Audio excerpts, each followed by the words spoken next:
Hi, good evening everybody and welcome to the daily Rambam Shiur, lesson number 103, the Hilchos Shechitah, the rules of slaughtering from the 9th until the 11th chapter.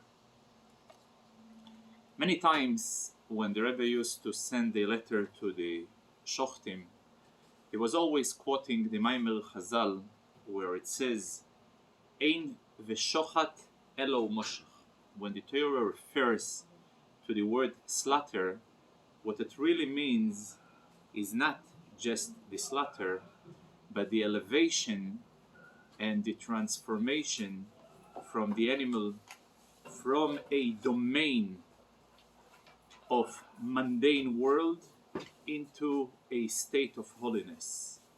So for that reason, he always encouraged butchers or sheikhtim who were involved in the job of Shechitah to extend their involvement in elevation and spreading holiness and godliness around them beyond the narrow scope of their work and getting more involved in bringing godliness and spirituality to the public and to the masses, besides serving themselves as a beam of light for their surrounding.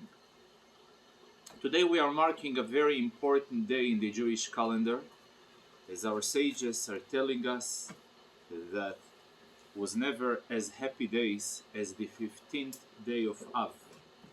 And one of the reasons, because at this point the force and the power of the Chamo, of the sun, is weakening. We all know that from that point on of the 15th day of Av, the days are getting shorter and the nights are getting longer. For that reason, it is suggested for each and every one of us to increase in the study of Torah, since at night the ability to concentrate, to focus, to have tranquility without outside forces who disturb us. So, and Chazal are telling us, anyone who will add more time for the study of Torah in the added amount of time that God Almighty have added him by prolonging the night, so his years and his life will be extended as well. Kol ha-mosif mosifim lo. Everyone who will be adding the words of Torah, God Almighty will add him as well. So in that connection, I would like to share a story with you that is based on the words of King David. In the book of Psalms, chapter 119, King David says the following words: Zmirois hoyu li chukecho beveis meguri. A symphony was for me their rules that you, God, gave me at the time of my being fugitive and running on a run. When I was on a run, your Torah was a symphony to my ears. And one of the explanations that were given based on the passage of Chazal of our scholars, that the Torah is not just the blueprint of the universe, same way as a builder, as an architect, before he starts to build, he has a blueprint that will assist him in the process of building. So same way, the Torah happens to be the blueprint of the universe. But it's not only a one-time event that took place when the universe were created, but in fact, while the priests in the temple are involved in their serving, while an individual who is involved in the process of slaughtering the animal properly, and when things are being done right, so the entire purpose of their creation is being fulfilled, and all the holy sparks that needs to be elevated are being elevated. So since their entire creation and the ongoing existence of the entire world is based on one word, on one letter, on one sentence of Torah, so he was able to find comfort from his trouble that was surrounding him. He says, why should I be terrified for the discomfort that I'm facing when the entire discomfort is an offshoot of the reality of the world, where the roots, where the base, and what is sovereignty over the reality is the rules of Torah.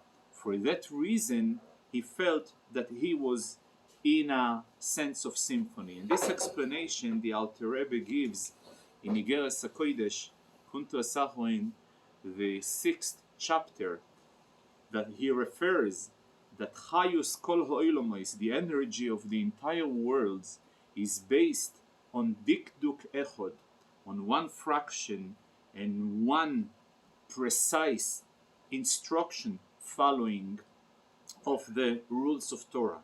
And for example, he gives one of the rituals that were customary in the temple by the priests, by receiving the blood and by sprinkling it on the corners of the altar and so on. But since the process of slaughtering that right now we are covering, and those issues that will disqualify the animal from being kosher and turn it to be treif, this itself is a very important concept that is so much tied and linked to the content of the day that we are marking and celebrating today, the day of Tu B'Av. I would like to start with a story. One of the greatest Hasidim of the Tzemach Tzedek, the third Lubavitcher Rebbe, known as Rabbi Eliyahu Yosef Rivlin from the city of Dribin. Towards the end of his life, he made a decision to emigrate to Israel. His decision was based on a very interesting phenomenon. He discovered by the diagnosis of those doctors that he is suffering from an internal disease that, knowing the rules of Trefe that we are covering right now, happens to be in the center of a halachic conflict between the Mechaber, the author of the Shulchan Aruch, the Bes Yosef, and the Ramo. According to the Ramo, such a disease by an animal is defined as treifo. And as we have explained, a treifo is any type of a defect where an animal cannot prolong its life more than 12 months. And according to the Bes Yosef, according to the Mechaber, this is not a defect. This is a perfect kosher condition. And he thought to himself, where, since basically we know Lo Eil Goimer Olai, that God Almighty determines the reality of the world based on the decision of Halocho, so given the fact that right now he is in Russia, and at that time the ruling is according to the Ashkenazic authority, which at that time was the Rama. So he felt if he will stay over here in Russia any longer, his chances to live based on the definition of this disease is not really promising. So he decided he will move to Israel. And in Israel, the authority at that time for halachic decision was according to the Mechaber, to Rabbi Yosef Karo, which he lived in Israel. And therefore, he decided and he received the encouragement and the blessing of his Rebbe, the Tzemach Tzedek. This is a great idea, go for it. He went to Israel and he lived over there over 20 years.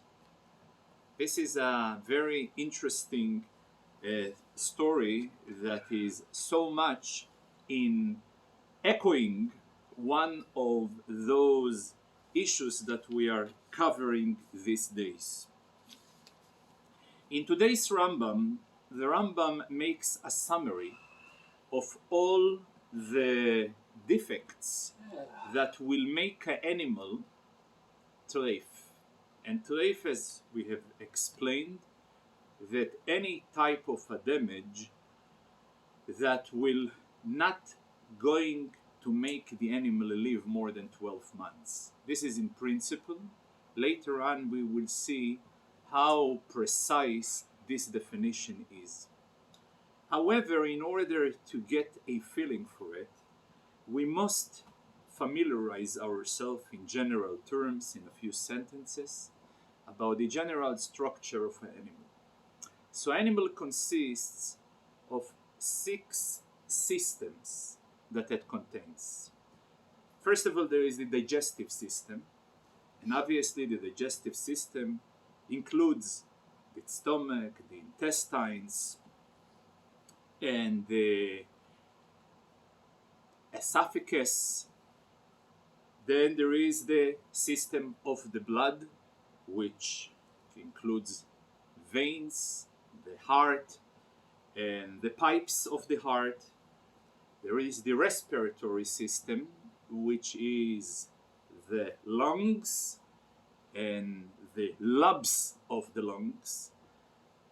The fourth system is the nervous system, which obviously the brain and the scalp of the brain is connected to it. And then the fifth system is the movement system, which is basically the structure of the bones and the bones both of the legs, front, back. And then the final system is the reproductive system of the animal.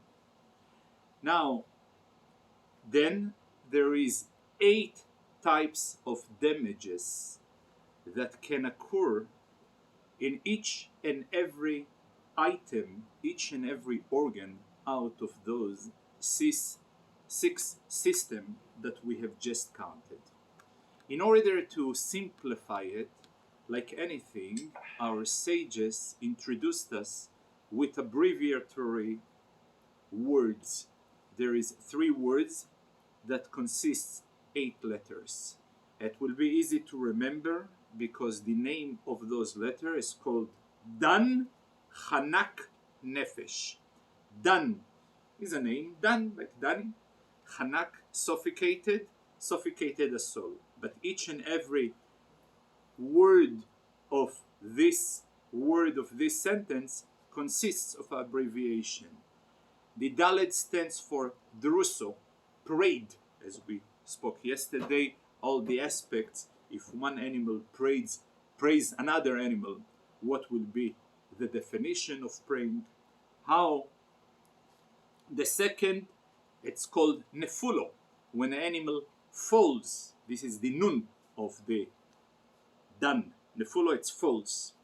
The word Chanak or Chenek is suffocated, so the Ches stands of Chaseiro, missing.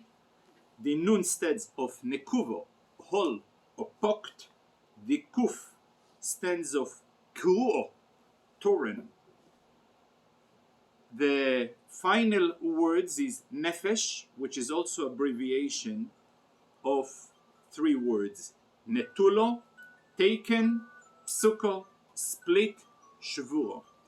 So we will summarize again. There is 8 types of defects that can occur in each and every one of the limbs that belongs to those 6 systems that an animal consists of.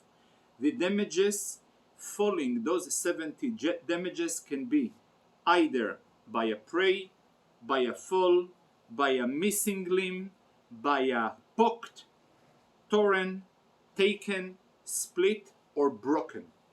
These are the 8 possibilities of problems that can make an animal to be treifo.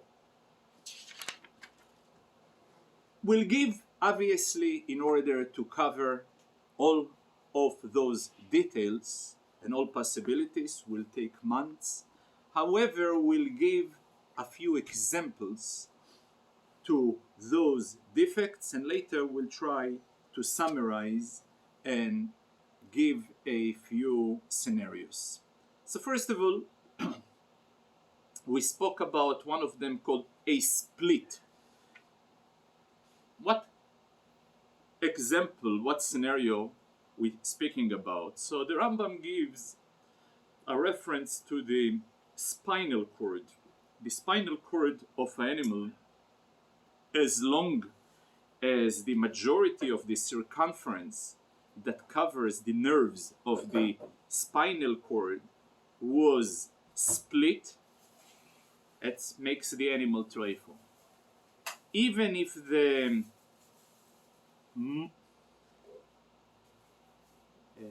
bone marrow that is inside spilled is also considered to be trefe. Torn, the flesh that covers the stomach was torn, makes the stomach also in a state of trefe. There is a situation when the entire animal, the skin of the animal was peeled.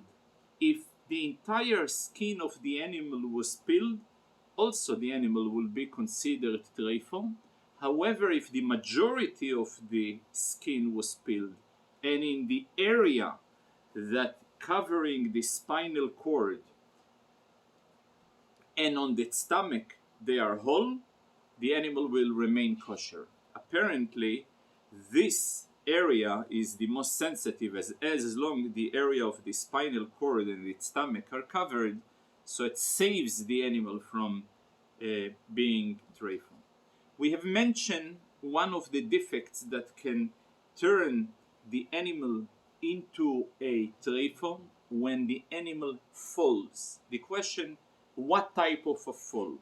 So the minimum requirement of a height of an animal to fall is 10 tefachim.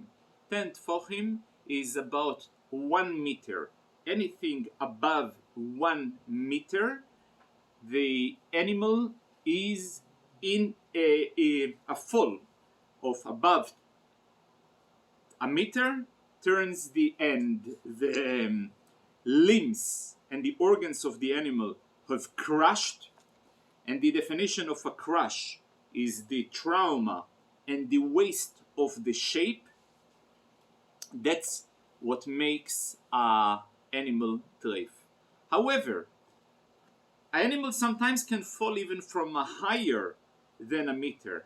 But if I've seen that the animal after the fall is capable to walk, then everything will be fine.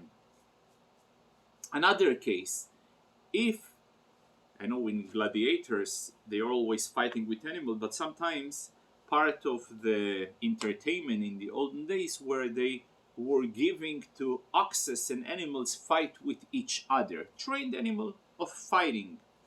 So though throughout the fight they may fall, such a fall does not make the animal trefe.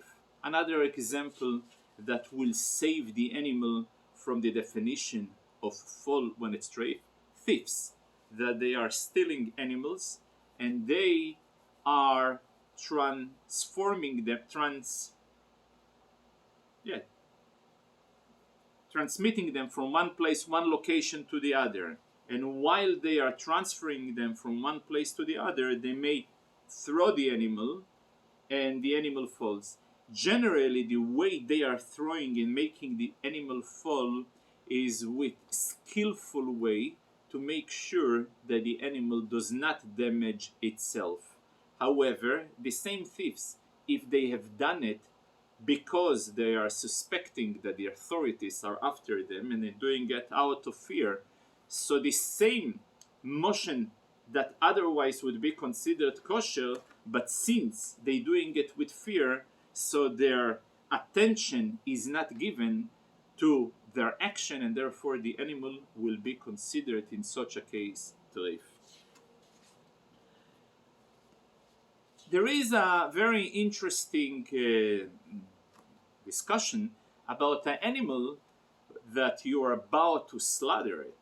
And obviously an animal would, the last thing she would like is to be slaughtered. So there is a struggle.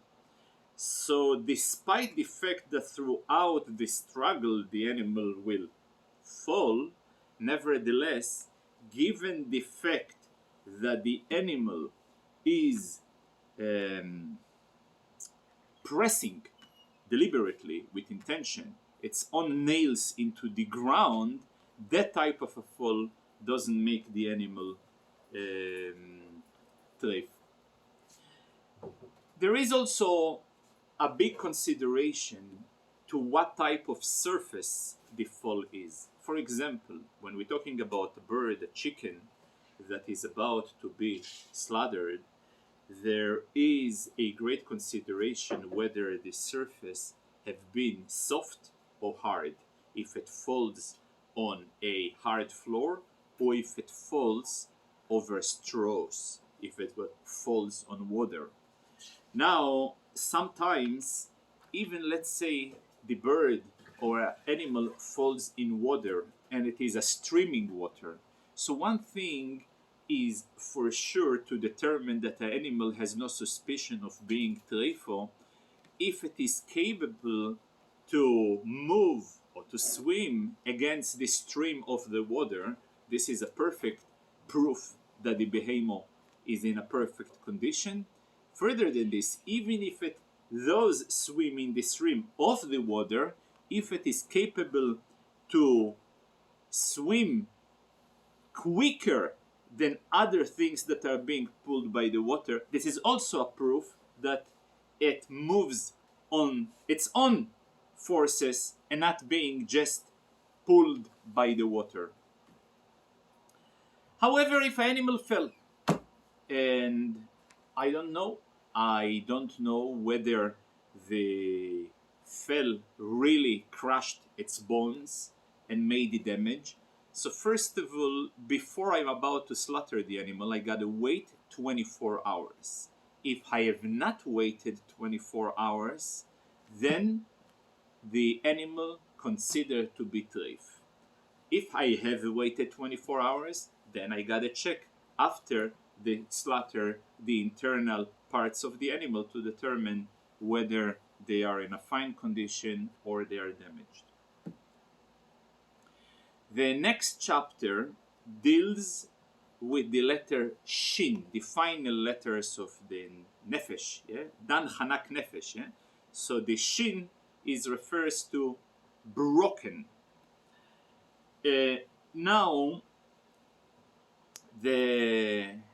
what type of a broken situation will be applicable? So first of all, there is the ribs. The animal have 22 ribs, 11 of each side. So in order to determine that those broken, that the ribs are disqualifying the behemoth from being kosher and turning her to a treif, so the majority of the ribs must be broken. If less than the majority, the behemoth will still gonna be kosher. Towards the end of the Perek, the Rambam gives a final of 70 different problems that turning the animal into a state of treifo. Some of the problems, as I says, they're referring to the different systems of the animal. Now, when it comes to nekuvo, poking a hole in each and every one of the systems, I have a problem when we speaking over here a situation that an animal gonna be in a state not only if it's missing or it's broken or it's taken or it's being damaged, but in some cases an extra limb or an extra part in an animal will indeed gonna make the problem not any less problematic than if it would be missing. It is very interesting. Right now we are in the 11th month of the year. The month of Av is the 11th month starting from Tishrei. The word in Hebrew of 11 is shtei asar. There is, you can call the 11, or you can have two words how to define 11, or call that 11, or call that shtei esre. If you call the name of the month shtei mesre, it will be 12 months. But if you say ashtei mesre or ashtei asar, it will be called 11. So here is a perfect proof, even in the language itself, of the rule kol hamosif gorea. Anybody who adds, even the addition is one letter only, mathematically you are reducing, because shteim asar it is 12, but ashtei asar it is 11. And we see a perfect echo of this idea in the rules of Trefe as well, that not only if a limb is missing it's a problem, but if there is an extra limb it makes the behemoth Trefe as well. The end of the chapter, the Rambam finishes with the following rule, that those 70 items that turning the animal into treif, regardless that we see that an animal, according to the doctor's diagnosis, can live with the damage more than 12, or the other, the doctors will determine that a certain item that halachically is kosher, a certain damage that according to halacha is kosher, the behemoth won't be able to live with this damage for a long time. Yet, I should stick with the list that were given in our halacha. What about poisoning? When it comes to a poisoning, the Rambam makes a different what type of a poison the animal were taken. If the animal took a poison that is able to kill a person, a human being, then the animal will be considered treif. If the animal have took a poison that is poisoning only an animal, there is no treifo as far as the behemoth goes, but there is a prohibition for the person, a general prohibition, to stay away from anything that may be harmful. So that's the definition when it comes to poison. Depends what that's the ruling of the Rambam refers to the concept of poison. When it reminds me a story that once upon a time the Gerer Rebbe were by the Rebbe on Yechidus, and the issue came up that many of the medicines that provided in the Talmud, seemingly today they are not being practiced, and according to halacha it is even forbidden to entertain because they will be very harmful. And the question was raised, since everything that is written in the Torah was given by God, and God is permanent, so how come the treatment that were provided in the Torah, seemingly they are not permanent? And the answer that the Rebbe suggested is that though lemailo, above in spiritual world, they are always permanent, but sometimes in different eras the reflection between the physical world and the spiritual world, they are not totally synchronizing. There is no full synchronization and full reflection between what's going on in upper world and lower worlds. For example, we have seen it in the rules of Kiddush HaChodesh about the determination of the beginning of the month or beginning of the year, or to establish a leap year or simple years, that the actual calculation and our determination of Rosh Chodesh not necessarily reflects the true movement of the sun and the moon at that particular time, although eventually it will align. So what does it mean? So the answer is that the way God created the world, or many of the causes are being caused by human beings in general, not always there is a full alignment between the spiritual world and the physical world. And for that reason, sometimes in the Talmud, in the era of the Talmud, it was full alignment, and therefore those healing methods were perfectly and should have been practiced. But today it's a different story. In the final chapter, the Rambam deals in situation of doubt, which means we all know that there is always a presumption, and the presumption is that if an animal has not introduced us to a reason, to suspicion, I will assume the animal is healthy. Further than this, let's say if an animal, I am suspecting that an animal may have a problem, if I've seen all the situation that causing the behemoth, the animal, to be treif, so then goes without saying, I will determine that the animal is treif. But many times I'm doubtful, I don't know. So what will be the decision? So if the animal have lived 12 months, so you have a perfect proof that you have nothing to suspect. If the animal is female and managed to give birth, you don't need to wait 12 months. The fact that the animal was able to give birth, this itself is a proof that she is not treif.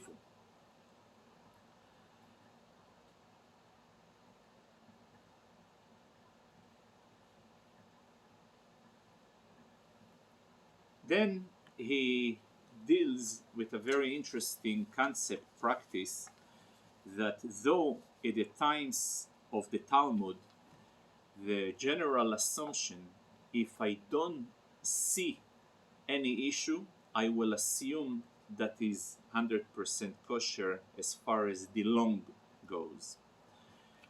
The only way, according to the Talmud, that I will have to suspect and have to blow the long and check it with water, if someone took out the long from their position where she was located, then I will have, according to the Talmud, to go and blow it. But if the long is still there and I don't see any reason to suspect, I will assume that it is kosher, unless I find what we called sirchois, which is the idea of growth, extra growth or holes or damages in the lungs, which at that time I will have to check it properly. By the way, the Rambam himself brings that different practices were developed over the years that again added extra layers of stringencies, and each and every place, each and every time, according to the extra layers of stringencies that are being practiced in that time. The Rambam himself brings his own argument with his own father about that his father took more a stringent approach regarding doubts in the Re'o, in the lungs issue, and where the Rambam himself testified himself, he took a more lenient approach. So that's it for today. Tomorrow we will make a siyum. We will cover the rules of Thursday, Friday, and Saturday, and therefore we will be able to make a siyum, a conclusion. Yom Tov LeRabbanon. It is a happy day for everybody. So thank you very much.